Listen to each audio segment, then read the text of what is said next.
What's up, CJ crew? You already know what time it is. It's story time. Not really a story time, but it's like getting to know me type. And today we're gonna talk about something somewhat serious and somewhat not serious. I don't know how to explain it. It's just getting to know me as a person, I guess. If you guys don't already know me, I never really told any of my friends this, or so y'all about to get to know. Well, I told some friends, but I didn't tell them. Damn, I didn't cut my leg and shit. But yeah, the story time gonna take place. Not fucking story time, boy. Punch my leg. But yeah, this is like how I grew up and how I am growing up still. So, when I was little, I didn't really have a lot of money. So, my parents, because my parents were split up, and I had money. Like I had some nice clothes on and stuff, but with barely anything to eat. So I was so skinny. But while growing up, I didn't really have a lot. Like, I had Xbox 360, PS3. That's pretty much what I played with when I was little. And, like, PS2 and stuff like that. I had games, like, my mom wanted me out the streets because, when I was, like, 4, we was living in hood, Glenside, projects. So, the shootings there and here and blah, blah, blah. So, I was barking, I'm sorry. But, like I said, growing up, I didn't have a lot besides like games and like clothes in here and there, And my uncle, he was in and out of jail, so I didn't really get to see him much. But he was pretty much, y'all understand what he was pretty much selling drugs like I was when I was older, and yeah, I took the same role he was when I was like 13, 14. Well, I am 14, but I was like 13, and what I was doing now. So, my dad, I didn't really have him in my life until like 5th grade. So, that plays a big role because, my mom, she didn't really discipline me. So I would always run around late at night at streets. And, yeah, when I was like 4-year-old, I was still fighting. Like, I was fighting little people. Well, I wasn't fighting, but, I get in like fights. I get jumped and get beat up. So, my mom actually was like, alright, she's tired of it. So we went to move with my grandma when I was like 4, 5, 6, throughout the ages. My grandma, she was cool about it until I was like 10, and she like kicked us out to get his own house. So, my dad took us in, this is when I kind of like got to know my dad a little bit more. But, I still went to my grandma's on the weekends, my pop-ups here and there. So, I was, moving around a lot, I really feel like, and this comes back, like, I fought in 3rd grade. You guys didn't see that video, go watch that.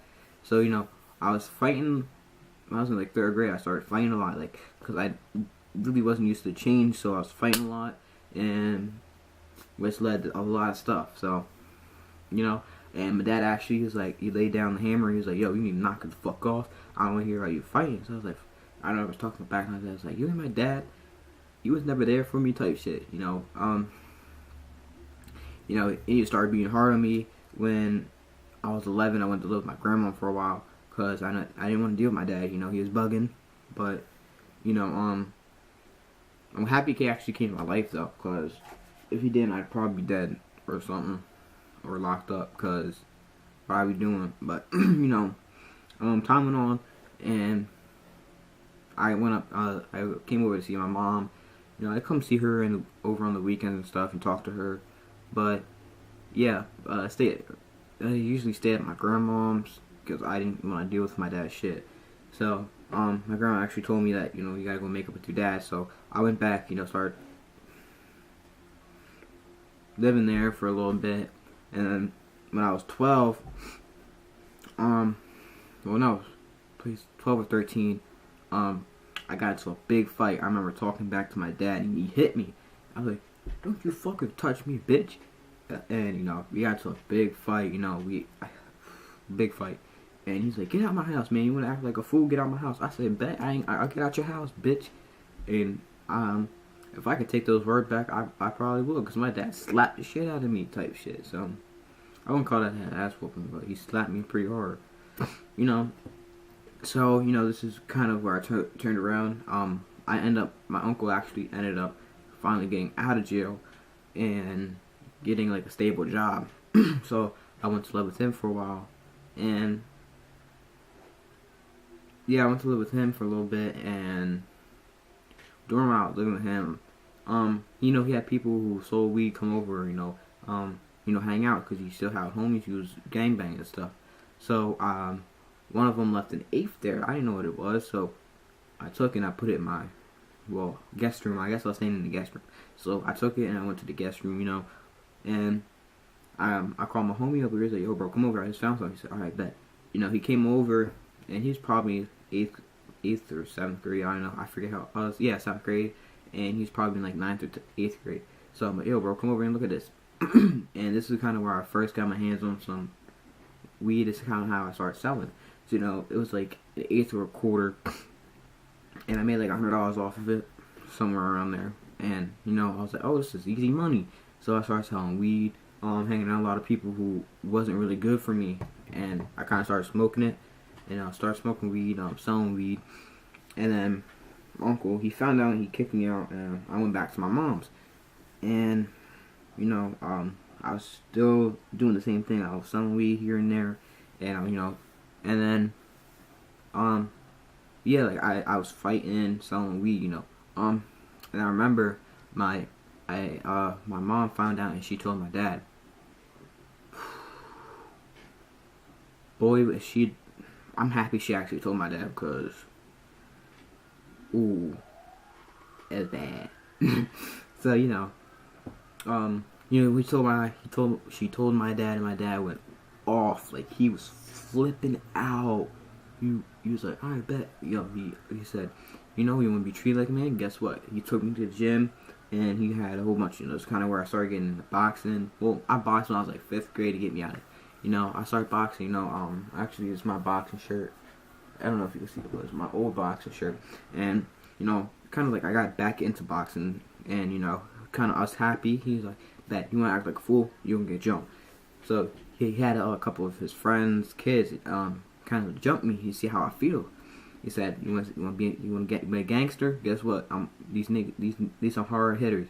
So they ended up knocking me the fuck out. It was my first time I got knocked out. And, I was like, man, fuck this dude. I got madder, bro. And my dad's like, I said, Dad, you can't even yell at me because you were doing the same thing. Because my dad, he was selling drugs too. Just to, try, because my dad couldn't get a job, I guess. And this is the only way to support us. And he actually went to jail for like 3 years for it. So, and then he finally got out of it. He actually has a job now, a good ass job. And, him and his friends opened up Reverb, like 5th grade towards that, kind of when he started getting back into my life and got a job and stuff. So, a little background story. So, yeah, so, we started arguing in the car. He said, bet, this is what happened. So he took me to his friend's house. And my dad's friend, he was a blood, and he has paw prints. You can never get out. If you get the paw prints, you can never get out unless you do something for, like, I think you have to murder your way out. He killed someone. He ended up doing like 10 years in prison, cause I guess he was a snitch on him, and he actually got like 5 or 10 guys taken down out of the gang. It's almost a story, but I was actually like, oh damn, and he was telling me like, bro, you gotta get out the streets. If you don't get out the streets, you're gonna end up dead or you're gonna end up in jail. This kind of like touched me. I was like, alright, whatever, man. And and his wife, she actually got burnt because he wanted to get out or something. They, it was a big altercation, and they gave her $1.50. It was burnt, or she got $1.50. $1.50 is when you get 50 stitches on your like jawline. So when they get a razor and just cut you, make you get 50 stitches. So I was like, man, fuck. At least I got my whole family trying to get me out the streets. I got out the streets, I started playing football again. I was doing good. I played football until I started stealing. I ended up stealing a line. I was just going the wrong way. And that's how I ruined my life too. Almost ruined my life. Almost went to jail because I took my dad's gun and I sold it. And if my dad didn't get a good lawyer, I would be doing 7 to 15 years in jail. I wouldn't be here right now, making YouTube videos for you guys, and trying to make it, like, trying to give back to my family. So you know, I don't know. I don't even know what I'm talking about, but you know, yeah. So you know that happened. You know, so my dad's like, you know, he actually told me to. He actually took me to his friend. His friend was his corrections officer at Abraxas. Abraxas is a juvenile detention delinquent center or something like that. And he took me there and he said, "This is what you want to do, bro. Half these little kids, they're 8 years old killing people. You want to be like them? You want to be locked up? You didn't get no good food. You might not get no mom food. You might not get you don't get your mom's food. You don't get no type of food in here. You get what we give you." And the one guy, he was in there for since he was like 9 or 10 for killing someone, and he was really close with my dad's friend. So, you know, he actually had me sit down with him and talk to him like, you need to get out the streets, bro. He's like, I think he was like 17 or 16 and in there. So he did 8 years. He said something. He touching his name. I forget his name. Fuck. His name was like Michael, something like that. And he was like, you gotta get out the streets, man. I'm telling you, street life ain't good. And he was a Crip, so I don't know. So, you know, I was talking to him. He said, gotta get out the streets. You know, some weed ain't the way to go. Try and get some legal, make good money. So I was like, alright then, bro. And you know, he actually told me about his life.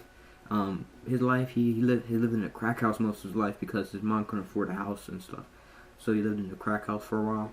So, you know, that took touching for me, you know, because I got it good. You know, I'm like, man, I got it good. I got an Xbox, I got all this stuff, you know, I'm still in the streets. Why am I in the streets?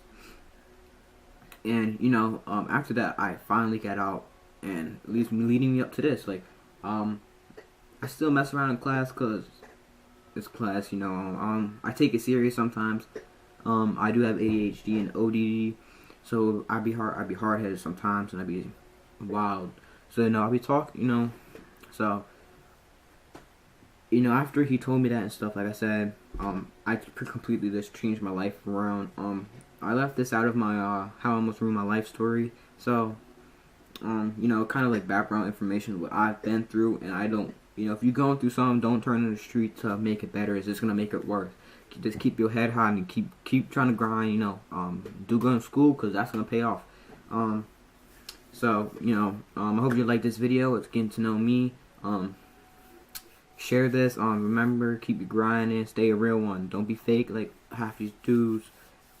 So, you know, if you're watching this and you haven't subscribed, subscribe. I will be trying to do. A lot of people tell me I should do the 20 or at least like 8 or 4 hours in Walmart.